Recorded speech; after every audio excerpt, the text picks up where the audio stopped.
guys, hari ini aku mau bahas pertanyaan seputar vaksinasi ya, yang biasanya sering ditanyain. Pertanyaan pertama, dok, kalau misalnya saya mau vaksin booster pertama, jadi artinya adalah vaksin ketiga ya, itu jarak penyuntikannya berapa lama ya dari vaksin yang kedua? Nah, jawabannya adalah minimal 3 bulan ya teman-teman ya, jadi rentangnya adalah 3 bulan sampai 6 bulan ya.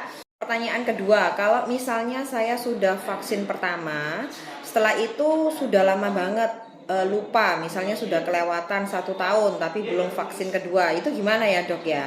Nah itu kalian termasuk kriteria drop out ya, jadi anggapannya suntiknya kedua, tapi sebenarnya kalian itu ngulang untuk dosis yang pertama ya. Supaya apa? Karena tingkat kekebalannya sudah rendah banget ya teman-teman, jadi memang harus diulang dari awal. Terus yang ketiga, umur berapa sih bisa vaksin booster yang pertama? Jadi vaksin ketiga ya. Itu bisanya usianya 18 tahun ya. Jadi kalau kalian di kartu keluarga atau KTP-nya belum, berarti terbacanya itu belum bisa ya teman-teman ya. Jadi bukan kita tidak melayani, tetapi secara di input datanya itu nggak bisa ya, nanti sertifikatnya kalian nggak keluar. Nah, terus yang keempat biasanya menanyakan mengenai jenis vaksin nih. Jadi misalnya kalau vaksin yang pertama dan kedua saya Sinovac, terus yang ketiga ini saya bisa pakai vaksin apa dokter? Nah, aku lampirkan tabelnya ya teman-teman. Nah, di tabel ini teman-teman kelihatan ya, vaksin booster ke-1 itu artinya vaksin yang ketiga, dan vaksin booster yang kedua itu adalah vaksin yang keempat ya, yang dimana saat ini masih dikhususkan hanya untuk tenaga medis.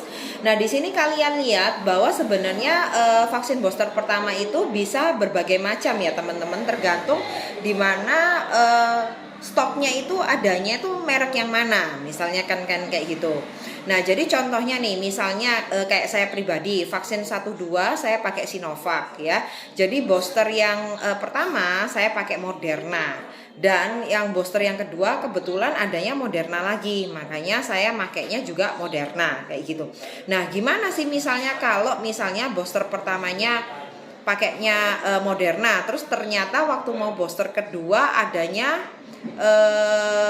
Pfizer nih misalnya gitu ya, mesti nunggu lagi ya teman-teman ya. Jadi nanti dicocokin aja sama tabelnya yang ini ya. Di sini dilampirkan juga aturan terbaru untuk perjalanan udara. Jadi tolong kalian disimak ya. Nah, jadi paling aman itu adalah kalian kalau sudah booster semua itu paling aman, kalian bisa pergi. Bahkan sampai luar negeri pun kalian bisa pergi ya. Tapi kalau kalian cuma stop sampai dosis yang kedua aja itu nggak bisa ya, karena syaratnya keluar negeri itu minimal harus booster.